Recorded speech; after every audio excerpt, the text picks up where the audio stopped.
thank Pat enough for always thinking of me when he wants someone to give a speech. I'm not sure if he likes my talks or if he likes watching me make a fool of myself, but it's one of the other.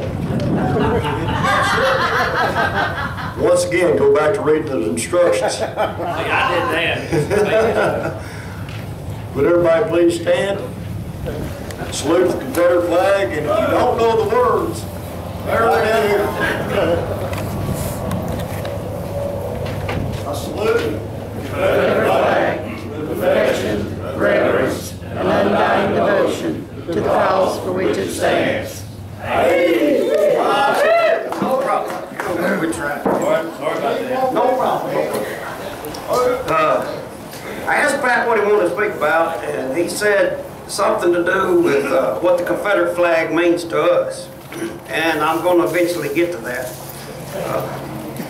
First off, this may come as a surprise to most of y'all, but I didn't major in history in college. I'm a political science major. Right off the bat in college, I went and took a Civil War course. It was Civil War 101, and we had this hippie professor from Ohio. And I say he's a hippie because he went to college in the 60s, and he bragged about how he and his wife were a part of so many protests in the 60s. And he said they were driving through Alabama one day, and they come across the courthouse. This is when they first moved here, and there was a demonstration going on, so they jump right out and get in line, and they're standing there protesting for 30 minutes before they realize they're with the KKK. So that tells you why I didn't know there was a man out there that could make the Civil War boring, but this guy, he talked about how the Civil War spurred us forward into the industrial era. He didn't mention any of the leaders. He talked about Abraham Lincoln a little bit, but mostly it was about how the federal government has helped this country by becoming stronger during the war. And I made a D in that class, and lucky to make that. It was so boring. But I ended up finding a home in political science, and we had a professor there that had a huge impact on my life. And he taught us to think for ourselves, not to take anybody else's word for stuff. This is a free country. You're supposed to think freely. And we called him Uncle Frank because, you know, in the Old South, if you really respect someone, his name's Uncle Frank. So he was Uncle Frank to everybody in college. Now, scientists tell us today that we're evolving into much more intelligent human beings. We're supposed to be getting smarter. But if that's the case, I'm worried about the future. Did you realize until 1906, you didn't need a prescription to go pick up your medication? You went and got what you thought you needed without a doctor's prescription, and you took it. But now we're getting smarter. So we have to have the government to tell us what we can take, when we can take it. I use Jerry Smith down here as an example. He went a day early to get his blood pressure medicine filled, and they told him, you'll have to come back to town tomorrow because the federal government says you can't have the medicine you need to keep you alive filled one day early. This is preposterous. A free government, a free nation, with a government that tells them when they can have their medication filled, that's not freedom. And another thing the government's good at is taxing the hell out of us. And I don't like taxes, and I hear everybody else saying they don't like taxes, but I have to disagree with that too. Back in the 90s, my cousin insisted I go vote for the guy she wanted to become the city councilman. And he won and become the biggest jerk you ever saw. But on the ballot was a question. Should people with a cell phone have to pay an extra tax? Of course, I voted no. I went home, I watched the news, and the tax for cell phones passed by over 80%. So don't tell me we don't love taxes. It's what Uncle Frank used to call skillet heads. The average American today is a skillet head. He would say, don't make me think, I elected somebody to think for me. Or I read a book and that guy thinks for me, tells me how to think. Don't think for yourself. That's a skillet head. I write a blog on occasion. I don't keep it up like I used to, but I'm attacked on there quite a bit. And between my dad and Uncle Frank, I have a bad habit of telling it like it is. And Pat Acton from Birmingham here, he told me once, he said, "Tim, I like you when you come speak because you tell it how it is." I thought that's the way you're supposed to do it. But Jerry Smith and I go do a lot of school programs, and we begin by telling the kids, don't believe what we're about to tell you. Don't believe what your teacher tells you. Go, learn, study for yourself the way we did. We did a program at a large high school in Florence, Alabama. It had about 400 kids in an auditorium. About 40% of them were black. And the first slide we put on the screen was of black Confederate soldiers at a reunion. I told the kids, or me or Jerry one told the kids, so we told the black kids, this is some of your ancestors up here wearing the Confederate gray. And the history teacher was black. He got up and walked out, and we have not been invited back. So I guess the truth hurts. And I was confronted online by a New England professor who insisted that, yeah, there were black Confederates, but they were forced to fight against their will. So I asked him, were they forced to go to the reunions years later? Because they're there, and they're proud of it. I'm starting to be convinced that all these New England people, or professors, are actually believing what they write. They've totally rewritten history from a modern standpoint. And there's a lot of things that were common back then that are not common today, but you can't look at history through today's eyes. It's not fair. But these guys rewrite it to suit their own purposes. According to these New England professors, the American flag represents freedom for the slaves by the Holy North versus the evil South ad nauseum. In this country, it is okay to offend our Father in heaven, but it's not okay to offend a race of people. When you put a race of people above God, this country's not going to stand much longer. We got nowhere to go but down. Carl Jones said something last year that impressed me. He said to find out what men were fighting for, it'd be best to ask the men that did the fighting. And you would be hard-pressed to find a Confederate soldier that said he was fighting to keep slaves. And you'd be even harder-pressed to find a Federal soldier saying he fought to free the slaves. So maybe they're the experts on what that war was fought over.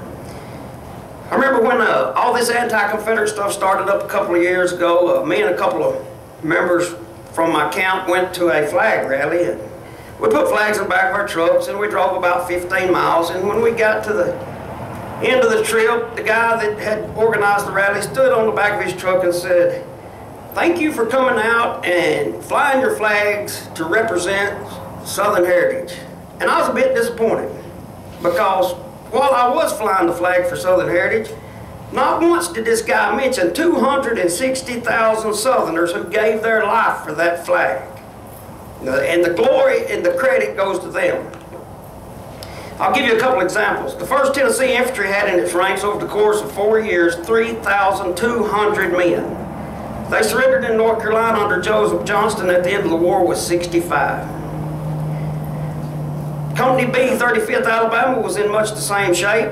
They started the war with 106 men. They arrived at Franklin with 24 left. When that was over with, they had 2 unwounded, 4 walking wounded, which meant 6 went to Nashville, and they lost 1 there, so they ended up with 5 men in the whole company at the end of the war. You see, in the Federal Army, a regiment might see action at Shiloh, and then they may guard a bridge or a fort for a year or 2 before they see action again. But in the South, it's these same regiments over and over, the same guys, because we didn't have the manpower. We were forced to feed the same guys in over and over. Any man you could get your hand on, he had to go, and you're looking, it's the same regiments. What does the flag mean to me? It means to me, it represents men who are outnumbered, ill-equipped, poorly clothed, poorly fed, but fought like tigers for what they believed in for 4 years. And that belief, regardless of what New England professors say, was in limited government. One of those pitiful New England revisionist is a man named Kevin Levin. I think that's the way you say his last name, it's the way it's spelled. He claims to be a historian and high school history teacher. And I'm going to show you why he's not a college professor, obviously. He doesn't mind telling a lie to convince you that his side is correct. He's always the South. Everything about the South is evil. I was reading one of his blogs to my wife one night, and I said, "Where do you think this idiot is from?" And she said, "New York." I said, "Nah, Boston." She said, "Of course." He's written several books. One's entitled "The Myth of the Black Confederate Soldiers." But the book I'm going to talk about today that he's written is the latest book he's come out with, The Battle of the Crater. Let me read from his book cover, see if you can pick up any lies he's told. The Battle of the Crater is known as one of the Civil War's bloodiest struggles, a Union loss with combined casualties of 5,000, many of whom were members of the United States Colored Troops under Union Brigadier General Edward Ferraro. The battle was a violent clash of forces as Confederate soldiers fought for the first time against African American soldiers. After the Union lost the battle, these black soldiers were captured and subject both to extensive abuse and the threat of being returned to slavery in the South, yet despite their heroism and sacrifice, these men are often overlooked in public memory of the war. Did anybody catch any lies in that statement? The first time Confederate soldiers... I can't have it that way. I have allergies. I get outside, I get this way. Appreciate that. The first time Confederate soldiers fought against black Federal soldiers. This battle was fought July 30th, 1864. On May 27, 1863, 8 regiments of colored troops attacked Port Hudson. Black troops attacked Battery Wagner in July of 1863. Black troops were engaged at Old Lusty in February of 64, Fort Pillow, April of 64, and Bryce's Crossroads in June of 64. So you see, historian Levin has just told a bald-faced lie on the cover of his book. So let's take a look at the Battle of the Crater. What exactly happened there? A mine was dug beneath Elliott Salient, filled with gunpowder, and a huge hole blown in the Confederate works at Petersburg. The commander of the colored troops was General Edward Ferraro, who happened to be a ballroom dancing instructor before the war. But in his defense, he was a part-time ballroom dancing instructor at West Point, which probably means he was qualified to lead troops in combat. He and another Federal general were busy getting intoxicated in a bomb-proof behind the line. The entire battle was mismanaged from Grant all the way down to his brigade commanders. None of the Federal commanders had the courage to go to the front and straighten out the mess. And now what Mr. Levin fails to tell you on his book cover is the fact that before the battle, Colonel John Armstrong Bross, in command of one of the black regiments, was interviewed by the Chicago Tribune. His comment was, "When I lead these men into battle, we shall expect no quarter and shall not ask for quarter." Later in the same interview, he says, "Let it be understood that they are to expect no quarter." Now, when the hole was blown in the Confederate lines and these black troops advanced, they were shooting down unarmed Confederate prisoners. You're not going to find that in Levin's book. According to Kevin Levin's blog, this only occurred at a very brief period of time at the beginning of the battle, as far as he knows. So he obviously doesn't know much. So you see how he's distanced himself from a known fact by pretending it was very brief. So when his readers get through, they see how these sorry Confederate soldiers were murdering these poor, helpless black troops for no reason. This is a bald-faced New England lie. General Lee sent Major General Will Mahone's small division in to seal the breach. Before they began, General Mahone told his men, "The colored troops are taking no prisoners, and we will do the same." And once the ground was retaken, he called it a turkey shoot. Now the Federal soldiers were cowered in their own crater and shot down. And another fact that Mr. Levin leaves out is the fact that white Federal troops were afraid of being captured alongside black troops, so they started bayoneting their own fellow soldiers. You heard me right. White Federal troops were bayoneting black Federal troops by their side in the crater. And we're the bad guys. I study a lot about Confederate generals, and I found a blog online. I was reading to my wife about Major General Will Mahone, and the author of the blog said that any member of the SCV should be ashamed of General Mahone. Why? Because after the war, he took care of poor blacks in Virginia. Now, why would any SCV member be ashamed of that? So I looked to see who had written the blog, and it's none other than Kevin Levin, our old Boston antagonist. I was attacked on my blog recently by some guy behind some silly name. He was upset about one of my blogs about slavery, and very upset, very offended. And he said I had an agenda, and I do have an agenda. I told the guy I don't hide behind fake names. I have sources, and I don't rewrite history to make it politically correct. My agenda is for those brave men who fought for the South, died, get the credit they deserve without being called bad guys. If this hurts your image of a perfect America, then that's tough. It reminds me of the boy who said, "Dad, when I become a man, I want to be a liberal." And the dad says, "Son, you'll have to choose one. You can't be both." So how do we fix the stupidity? There's only one answer how we can fix this problem. Jerry Smith, Tommy Hubbard, myself, we go to schools, we do programs, educate children, we take Boy Scouts to battlefields, and we do all this for free. I'm not sure you would get Kevin Levin to come do anything for free. But we've gone as far as Mobile, which is a good, 6-7 hours from home, and bought our own hotel room and done a program for 5th graders. That's how important it is, and that's what we're going to have to do. We're going to lose the fight if we don't start educating. And I think it's time that all of us look in the mirror and ask ourselves, are we doing enough? Thanks for listening to me.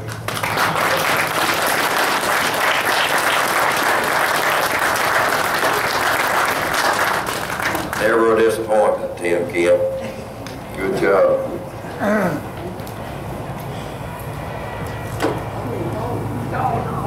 We're very pleased to have our past commander, Gary Carlyle, as our special featured speaker today. Gary has wowed us many times, and I have no doubt he's fixing to do it again. So, Gary Carlyle, glad to have you.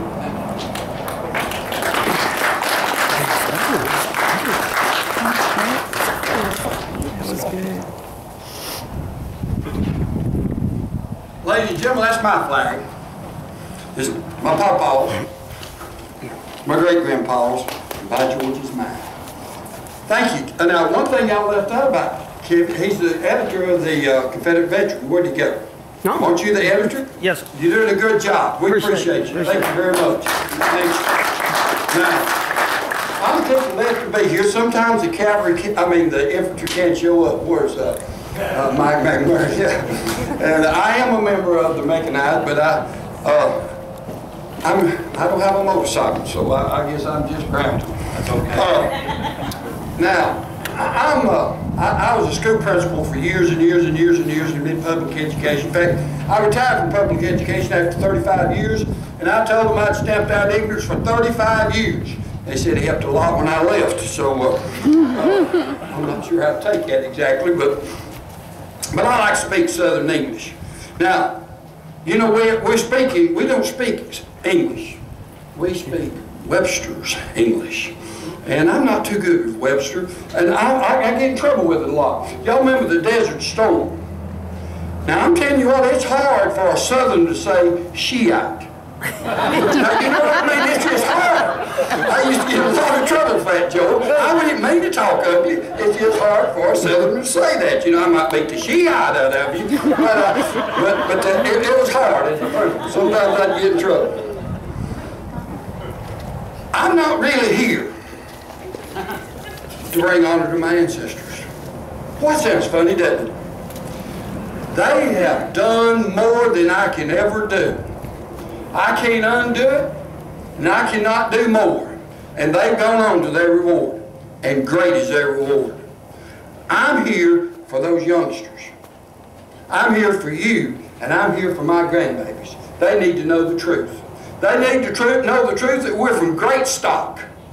Hey, our people is great people. And so here, I want to proclaim their deeds, their character, their fortitude, and their accomplishments to my grandbabies. My grandbaby, he's one of them. I've got 9 of them. No ceiling fan safe, I can tell you that. But one of them, he went to his mother and said, and he's 3 years old, and he says, "Mama, did you know your daddy's an old rib?" She said, "Yeah, I've been knowing that for a long time." All right, but I want to proclaim it to, first of all, to my family. Have you told your kids and grandkids?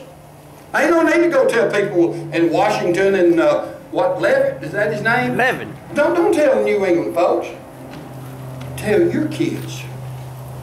You know, tell your kids. Hey, tell your neighbors. Tell your neighbors. We went through training, and all that training's good about recruiting and all that. You know what I mean? How many people have you invited to the last SCV meeting? Now, you can go to all the training, all the programs in the world, but if you ain't invite them, they don't come. And just because they don't come don't mean that you don't invite somebody else. And in fact, about 1 out of 10 will come. Tell your neighbors, tell your church, tell your community, tell all you know. I'm an old rebel. My people were good people. Hey, get out your cell phones, and you can now. If I say something good, you tweet that or whatever, you put it on Facebook. Hey, slavery had nothing to do with the war. Absolutely nothing. If anything, if you wanted to keep slaves, you fought for the Union. More slave owners fought for the North than they did the South. So don't be yapping on me about that.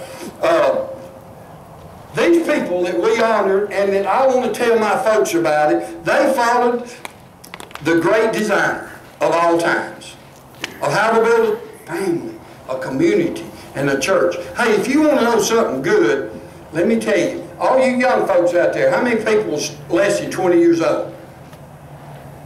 They're going to be a lot.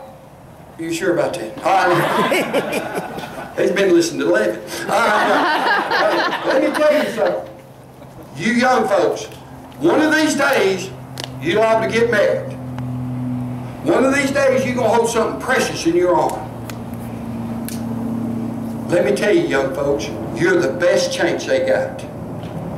Don't forget it. That's what the South's about. That's what God's about. Your family, your kids, and my grandkids is not, I'm not the best chance they got, but I'm a good chance. It's about family.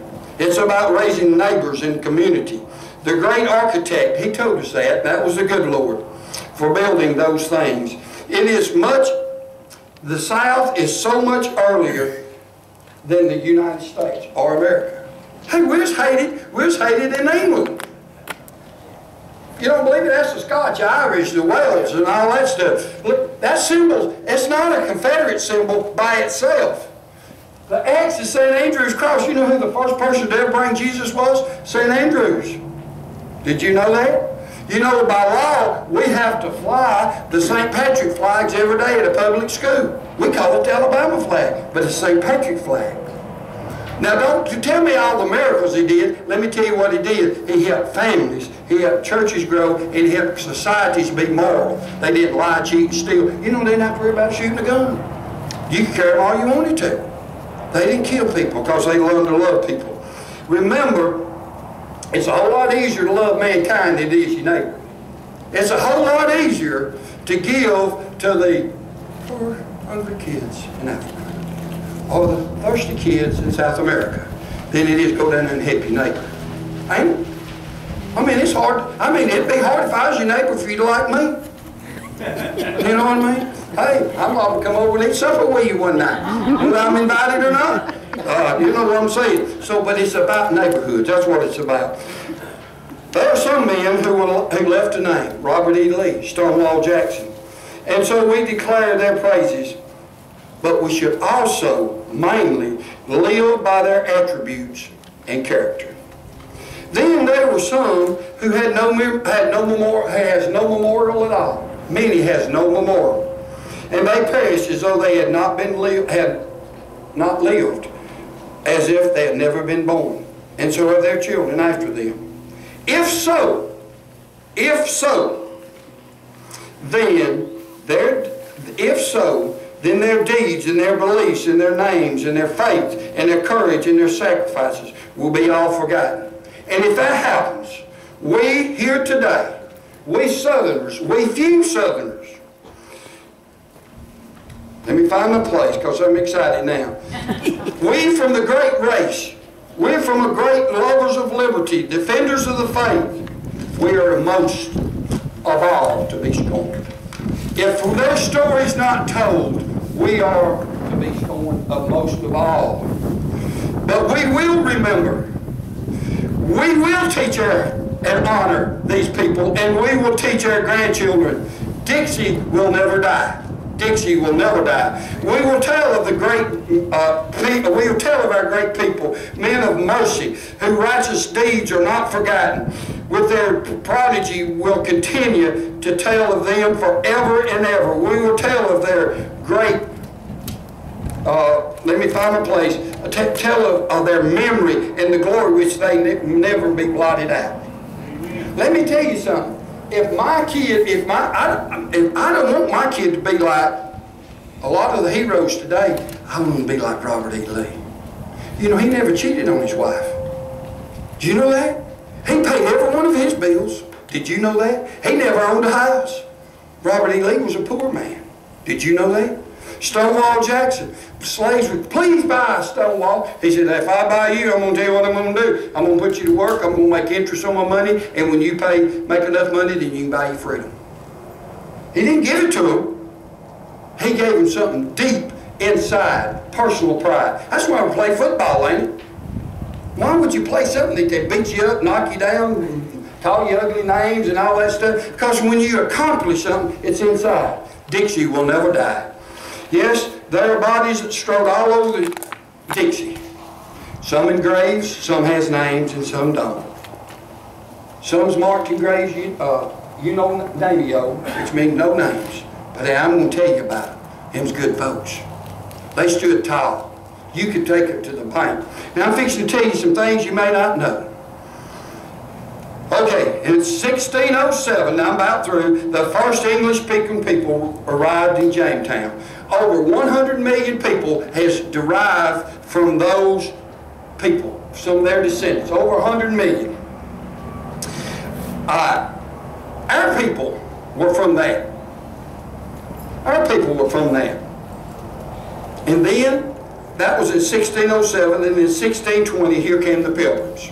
The Pilgrims did not write the Mayfair Compact. I went to a meeting, reenact when I used to reenact at Tallahassee, and had a great big lawyer there. Oh, he was a wonderful person, and he loved how the Pilgrims had to make Mayflower Compact. And I started telling him, you ought to love it because the Southerner wrote it.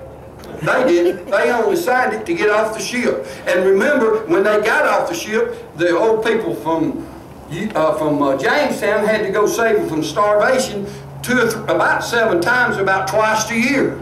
That's how great the Pilgrims are. But let me ask you something. What ship did the Pilgrims, say it, what ships did the Pilgrims come over on?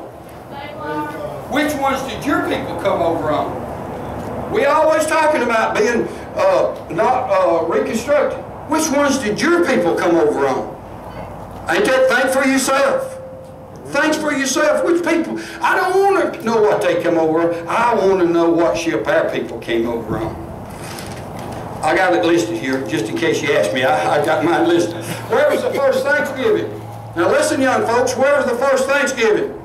In Jamestown. It was not in Plymouth, Massachusetts. The Yankees hated Indians.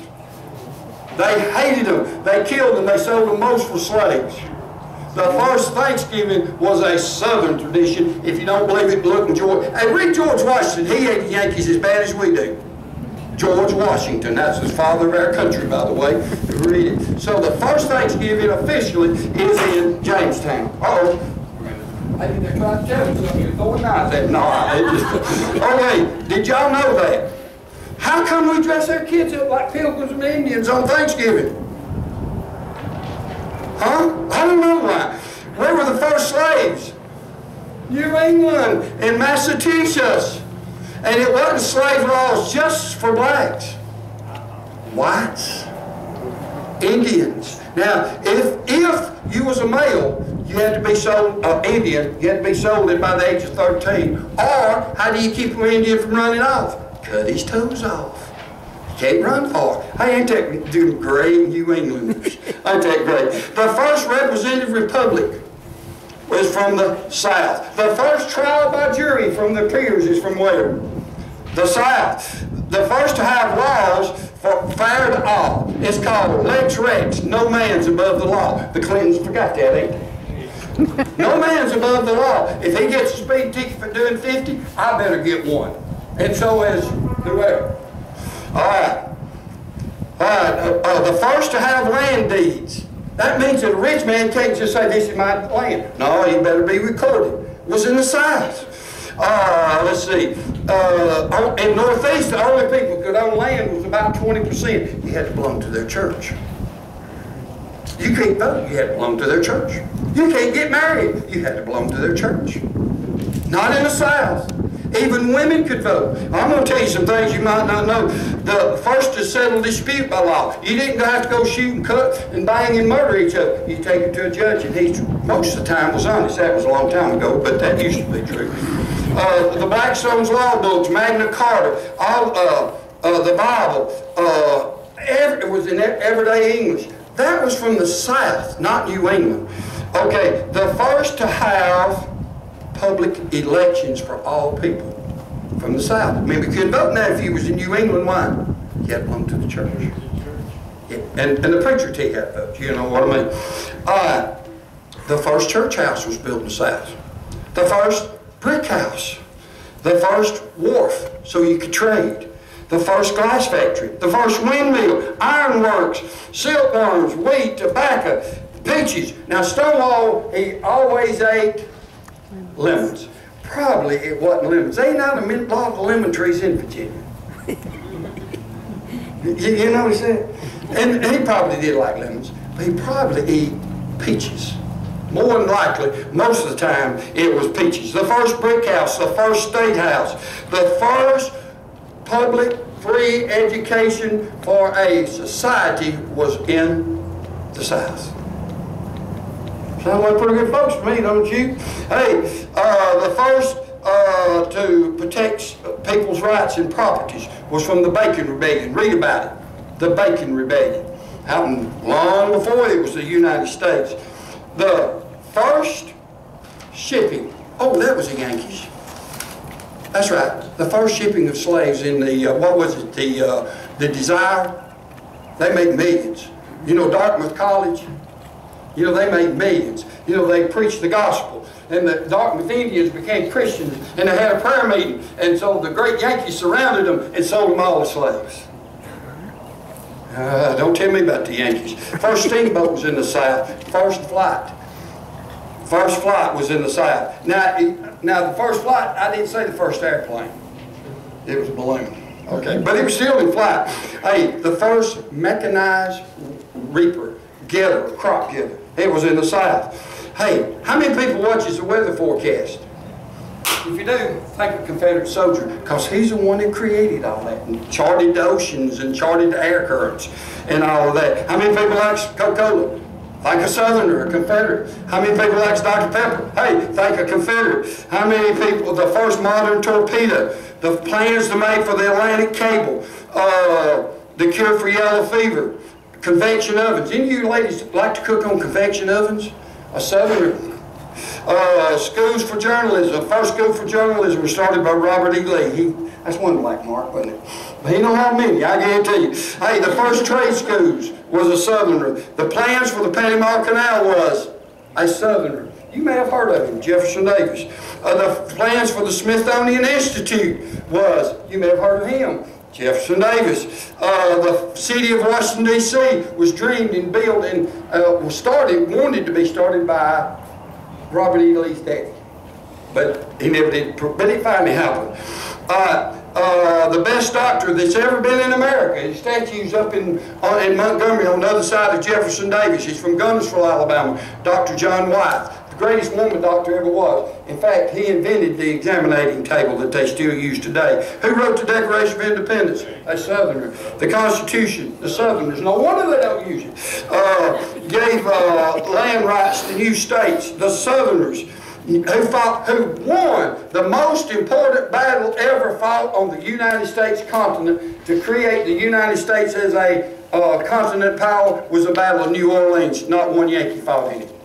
Not one Yankee fought in the South and in the Revolutionary War. Not one, unless he's a general. It might have been a general. But there's a bunch of Southern graves up in New York stuff where we fought. So, who was the first to succeed? The Yankees. We all succeeded from the Articles of Confederation.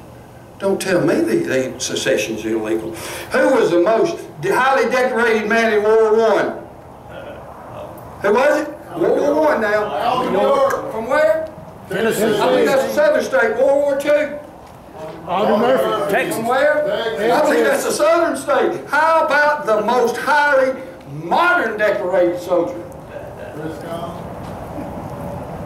He's dead now. Now that may have changed because I got this maybe 5 years ago. His name's Bob Howard. You ain't heard of him. He's from Alabama. He's from Opelika. How many people ever watched the movie Run, Forrest, Run? You know, they kind of do that, and he's up there supposed to be talking to the president. He's going to show him where he got shot. The man in the background, that's Bob Howard. He's dead now. He's from Opelika, Alabama. Don't tell me the South ain't done their fair share. Hey, I guarantee you they have. I can go on and on and on. In fact, I may do it here. The first to resist slaves. The first for civil rights. The first libraries. The first Gatling gun. The first true Christian majority. Did you know in 1940, and I'm going to use a denomination, and denominations don't mean anything. Y'all understand that? When the good Lord gets up there, he ain't going to say, Joel, he's going to say, what about Jesus? Now that's what he's going to say. The rest of it don't matter. But 80% in 1940 of Alabama used to be Methodists. I don't know why. And that's not against Baptists. I don't mean that.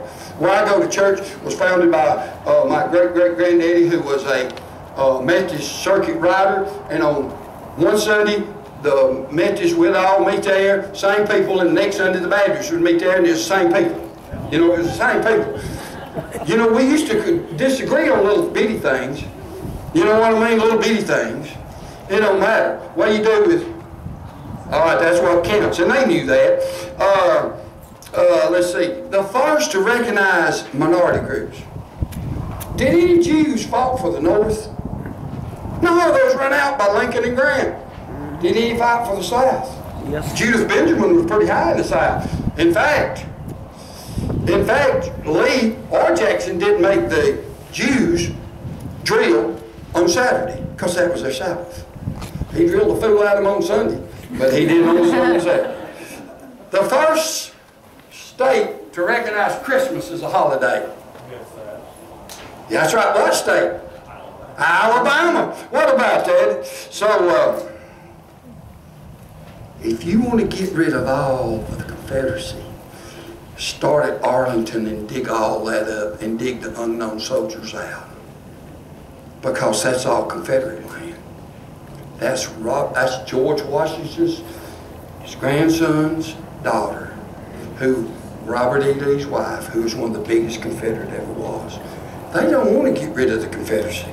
Because if they do, they get rid of everything that's good about the United States. That's my people. Hey, but that don't do my grandkids any good if I don't tell them. You know what I mean? That's what I tell them at school. Sometimes I get in the room a little bit, and I'm retired, but I still help. I teach trigonometry 3 hours a day. I'm going to go back to 2 hours. I'm old now, you know. But they write on there, I like Abraham Lincoln. And they sit back and they watch and see what I do. They get here for. I promise you, I hate him. I tell you what, I ain't gonna make no bones about it. Hey, he's the first president that ever. You know what Abraham Lincoln really did while the North and the South was killing each other? Getting rich by doing a railroad up No. Have you ever heard of that movie, Lincoln Heights? That's his land. They're selling land and making money on the railroad. All right, got a soul for you. Then I'll go. But don't ever ask me to follow Mr. Kent. He does great, Mr. Kent. I appreciate it. Hey, you know. I've learned how to sing. You know, ain't it good that we can all be together? Right, it's good, it's great anytime. So anytime now sometimes Mike has asked me and I have to turn it down. And, but I don't mean to. That means I've already got things going. And I'm not going to stop as long as I can. I get a lot of requests, I sing anyways. All right. You understand why in just a second. Other day I spoke, and how many people knows where Chattanooga's at? Now I used to live up on Sand Mountain, not far. Now remember, I speak Southern language. Not far there from Chattanooga. In fact, where I was raised at, John, you know what I'm talking about. They'd say, we're going to meet at what time? And we'd say 8 o'clock. You said, Chattanooga time or Alabama time? You always had to say that because we lived that close. And Chattanooga's our head. Well, right around Moccasin Bend right there is a site. It's a site. Okay? So, and they're all crazy there. Okay? So, they asked me to come and speak to them one time. And they had a bunch of doctors and lawyers and all this, and they spoke. They finally asked me to speak, I spoke. And when they got through, and some of them said, well, which one do you like the best? They said, we like that one. That was me. I said, he talks like we do. Just like us. So, anyway, I know that's good or bad. All right, here we go. Sing it with me. Will the circle be unbroken by and by, Lord, by and by. There's a better home awaiting in the sky, Lord, in the sky. In the sky.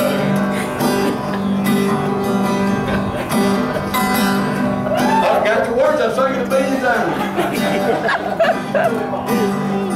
On the battlefields of old Dixie, standing up for our southern rights, we lost so many of our fathers as they fought and they bled, then they died. God, your turn.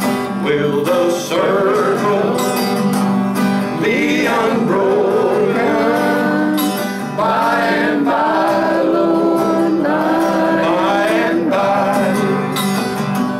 There's a better home awaiting in the sky, Lord, in the sky, in the sky. At the first dedication, I ain't through yet. Hey, at the first dedication of the Forest Monument, Robert Reams was the commander. I believe it was 8 or 9 kids from the school come up there and sing this song. They knew it, they could sing it good. On the battlefields,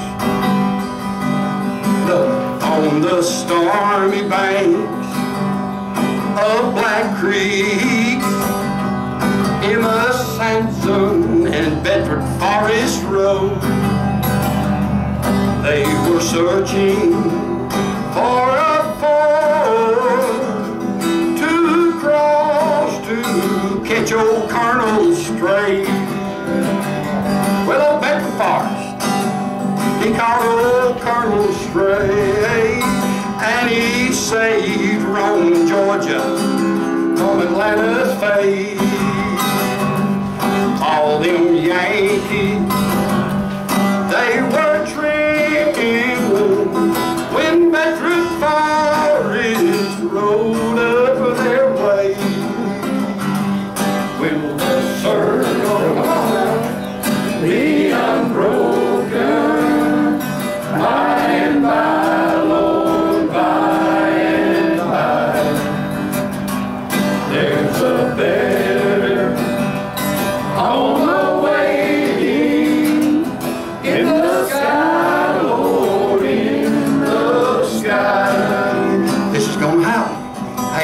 yeah, I'm going with them. But southern children, don't you mourn them, oh no, they are coming when we shall see all their armies marching into heaven, led by Stonewall Jackson and Robert E. Lee. Will the circle be unbroken by and by, Lord, by and by? There's a bear on the way in the sky, Lord, in the sky. Thank God I'm a Southerner.